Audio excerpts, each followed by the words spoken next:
भगवान का जो स्वरूप है वह इतना पावन है और अग्नि स्वरूप है, जिसमें आप अपने द्वेषों को, अपने दुखों को डालेंगे तो वो सब भस्म हो जाएंगे और आपको सुख की प्राप्ति होगी। तो अपने भीतर की बुराइयों को निकालिए, भगवान के चरणों में अर्पित कीजिए। नवरात्रों पर जब साधना कराई जाती है उस समय जो देवी के अलग अलग स्वरूप हैं, हर दिन अलग स्वरूप का ध्यान किया जाता है, अलग अलग चक्रों का ध्यान किया जाता है, साधना की जाती है। इससे आपके अंदर दिव्यता प्रकट होने लगती है। जैसे नवरात्रों का जो तीसरा दिन है उसमें माता की जो वीर रस है, साहस का जो रूप है, उसकी उपासना की जाती है।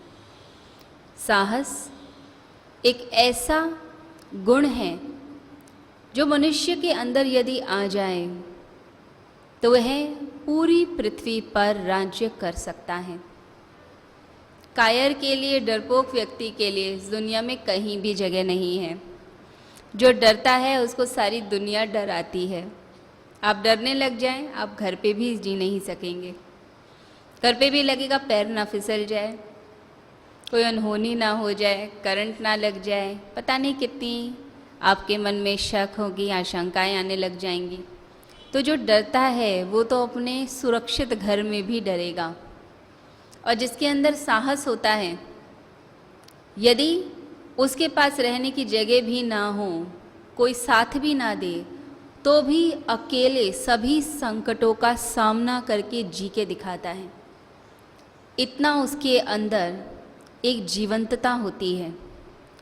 तो माता का जो स्वरूप है तीसरे दिन का, जिसे चंद्र घंटा कहा जाता है, वह ऐसा स्वरूप है जो साहस को जन्म देगा, जिसके अंदर से प्योरिटी निकलेगी, वाइब्रेशंस निकलेगी। जैसे घंटे का जो स्वर होता है वो वाइब्रेशंस प्रोड्यूस करता है, इसलिए मंदिर में घंटी बजाते हैं। जब हम घंटा बजाएंगे तो उससे नाद प्रकट होता है और वह नाद दुष्ट आत्माओं को और बुराइयों को दूर करता है। जो आसुरी प्रवृत्तियां हैं उसको दूर करता है।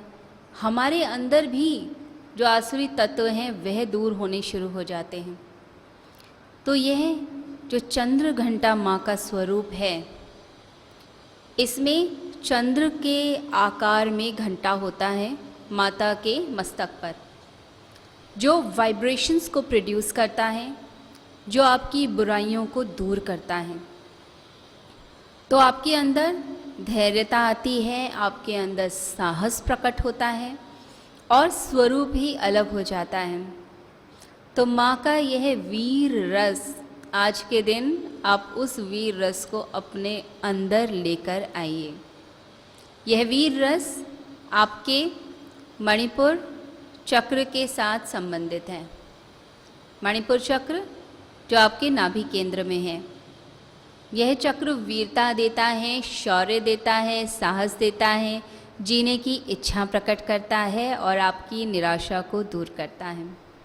कहते हैं माँ 10 भुजाओं वाली, प्रकाशमय दिव्य स्वरूप, कल्याण करने वाला, दुष्टों का नाश करने वाला और सज्जनों की रक्षा करने वाला स्वरूप है, जो आपके अंदर एक देवत्व को प्रकट करके रख देगा।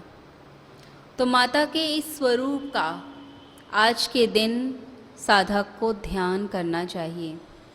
वीर रस आपके अंदर बहे, आपके अंदर की कायरता दूर हो। जो बिना बात के लोग डर जाते हैं, सहम जाते हैं, सिकुड़ जाते हैं, वो सब चीज़ें छोड़कर माता के वीर रस को अपने अंदर धारण कीजिए। जब मन आशंकित हो, जब मन डरे घबराए, तो तुरंत माँ के उसी दिव्य स्वरूप का ध्यान करना चाहिए। वैसा ही मन बनाइए और महसूस कीजिए कि माँ का आशीर्वाद मेरे साथ में है। मुझे डरने की ज़रूरत नहीं, मैं अकेले ही चल सकता हूँ इस दुनिया में। अगर कोई साथ ना भी दे तो माँ तो है मेरे साथ, ऐसा विश्वास अपने अंदर जगा दीजिए। फिर कहीं भी डर नहीं लगेगा, किसी से आप दबेंगे नहीं, डरेंगे नहीं, और जो विपरीत परिस्थितियां हैं वह भी आपके नियंत्रण में आने लगेंगी। कई बार तो परिस्थितियां इतनी विपरीत होती नहीं जितना कि हम डरे हुए होते हैं, और हमारे डरने का फ़ायदा दूसरा व्यक्ति बहुत जल्दी उठाता है। उसे पता है इसे डरा दो, इसने काम करना है।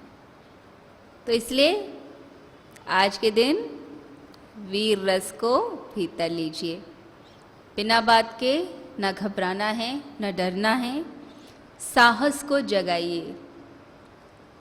अपने भीतर की शक्ति को जागृत करना, साहस को जागृत करना, यह हमारा कर्तव्य है। यह गुण है, ये दुर्गुण नहीं होता। सबसे दबना ये दुर्गुण है, परंतु साहस के साथ सबको साथ लेके चलना ये पॉजिटिविटी है, ये गुण होता है।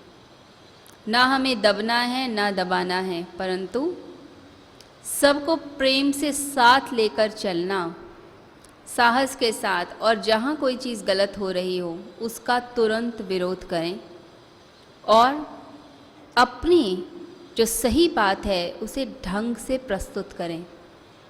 वहाँ पर घबराना नहीं चाहिए, यह नहीं सोचना चाहिए दूसरा फिर क्या सोचेगा। आप तरीके से बात रखें और अपने हृदय की बात रखें। तो माता का ये जो स्वरूप है चंद्रघंटा का, यह वीरता देता है और साथ ही साथ ये शिक्षा भी देता है कि अपने भीतर आप वाइब्रेशंस को प्रोड्यूस कीजिए, पॉजिटिविटी को प्रोड्यूस कीजिए। जैसे घंटी बजेगी तो वाइब्रेशंस होती हैं, बिल्कुल ऐसे ही ओमकार का नाद आपके अंदर प्रकट होना शुरू हो जाए। ओमकार की ध्वनि आपके रोम रोम में बस जाए, आपके रक्त के कण कण में ओमकार समाहित हो जाए।